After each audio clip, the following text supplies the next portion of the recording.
LinkedIn kicks off major overhauls in design and policy. Get the scoop.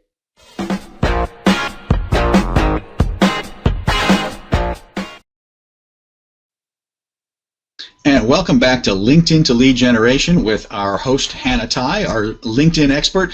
Hannah, we're talking about changes today, right? So give me just a quick summary of where we're going today, and then we'll get into it. Sure. So in December 2014 and January 2015, LinkedIn made some policy changes as well as some design changes to their homepage, to their profile, all that other good stuff. So we're just going to explore that a little bit today, and to keep you guys, somewhat up to date.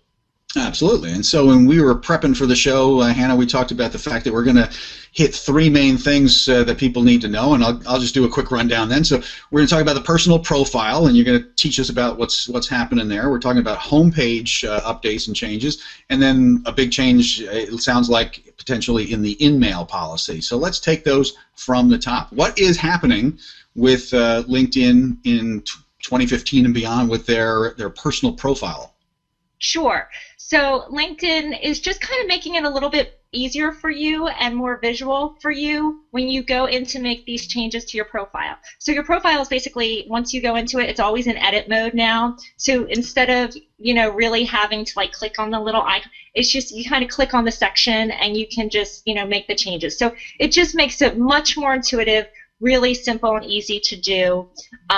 So that's really fabulous. They also kind of, before they used to have some things where you would have over to the side where you would have to put, certificate, you could find certifications, volunteer, adding all those different sections, things. Right? Yeah. Yeah, those additional sections. Now it's kind of first and foremost in the profile. It's really nicely visual, like big blocks, colorful blocks where those sections are highlighted, so you don't have to look over to the left. They're right there in front of you. So that's really beautiful. So it's a little more fill in the blanks, kind of, just as I go down the whole profile. Exactly. Okay. It's so much more intuitive. It's just really, it's much cleaner, brighter, nicer. So that's fabulous. And then also they, which they had done a little while ago, actually, but a couple months back. But they actually took if you have upgraded to premium, when you go into your summary section, they'll actually give you some keyword suggestions of things that you can add on your profile to help you to craft that summary. Okay. So that's one nice feature of upgrading to the premium, with the, developing your profile and keeping it really nice and up to date and search engine friendly and everything. They give you that nice. So if you go premium, you get some bonuses here. You get some help on suggested keywords and things like that. Whereas if you're a cheapskate like me, you have to kind of slog it yourself and figure it out. Yeah, and it's not always perfect, for what you're trying to do, but. It's interesting because if they offer a couple of these different keywords and you're like, nah, just go back out of your profile and go back in, and they'll give you some more. So, okay. Yeah. So, yeah. Interesting. Yeah. Might be a good reason to upgrade. I don't know. Yeah. One of the good reasons. Yay. Okay, so let's move on then. So that's profile changes. What's happening on the homepage? What are the homepage design updates? Okay, so with the homepage design, there's a couple really nice things that they're doing. They're trying to really clean it up because before it was really so kind of messy, So they're really, again, they're upgrading the design so it's nice and fresh. It shows you how you are doing, like first and foremost, how you're doing in regards to how your posts are doing, profile views. And there's a little section where it shows you how you rank, so that's always good to know how you're ranking. And there's also some suggestions. It gives you some nice suggestions on how to improve your profile right there. So I'm not sure exactly how in-depth this goes because it hasn't rolled out to me yet. Okay, so yeah, so they're giving us a little bit more of a dashboard up at the top. I'm pretty sure I do have that now that you're describing that. I think I already have that on my homepage. So yeah, you're not just the social stream kind of stuff, but I have at the top there kind of some information about how I'm doing relative to the rest of my connections kind of stuff. So yeah, that's pretty exactly, cool. exactly. Okay. And it also gives you like a little bit more, again, how to keep in touch with your network, like their Right. stuff. You know, it's just much cleaner and nicer. Excellent. All right.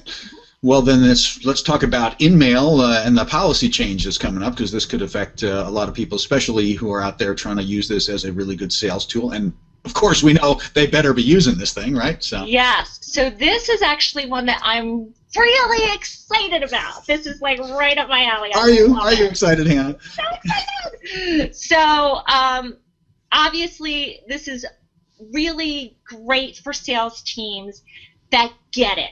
Okay, that really understand that they want to make valuable connections with people, and they want, you know, prospects that are really interested in buying their product or their service or, you know, whatever. Kind of like win-win sales. Okay, so that's what this is about. It used to be what would happen is sales teams would send out like hundreds of InMails, and it could be spammy, awful, terrible content. And unless someone actually responded, they want to get charged for it. So that was like LinkedIn's way of saying, you know, hey, you can trust us. Like, you know, we're really trying to, you know, we're not trying to sucker you out of all this money. These InMails work and, you know, whatever. And if you don't get a response, then we'll be nice and we'll refund your money. But what was happening was that spammers were just clogging up, you know, decision makers in inboxes, and it just became a nightmare. Yeah. So what they are doing is they're doing a total turnaround where they're saying now that you will be charged unless you get a response. Okay, so it's almost the exact opposite of what it was. The exact opposite. So before they were almost giving you incentive to use InMail. You know, they're saying, hey, there's no risk to using InMail. You're not going to get charged unless the other person responds. But of course, that means that I can send out a lot of messages and not worry about running a charge. You might wonder why the heck people would do that, but that's what you're saying. That got kind of scammy. That's scammy and spammy, yeah. So now it's the reverse. Okay, so now I send you an InMail, and if you don't respond, I get charged. But if you do respond, I don't. Right. Excellent. So obviously they're incentivizing me to really try to connect with you. I'm getting a monetary reward for successfully connecting with you. Exactly, and it's really great because if you think about it, like these spammers, you know, just were given like free reign to do whatever they want, and the people that actually were doing the right thing by building these connections and, you know, making these valuable relationships, it was more expensive for them.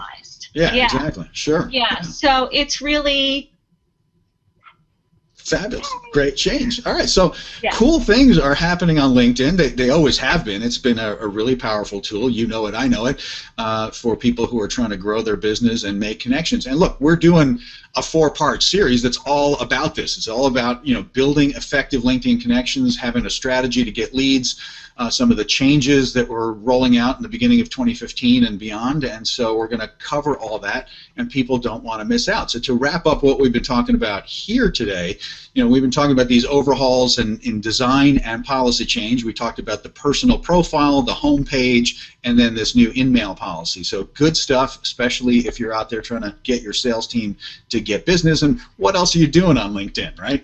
Right. So great stuff, Hannah. So, you know, people need to connect with you. You are obviously a LinkedIn coach extraordinaire, host of our wonderful show here, LinkedIn to Lead Generation, but you live at chatterboxsocialmedia.com, and people should go there right now and connect with you. Your information's coming up on screen, and you don't want to miss out on the rest of the episodes in this series. So until part 2, Hannah, I'm going to sign off and say can't wait to get to the next part. Thanks, Mark.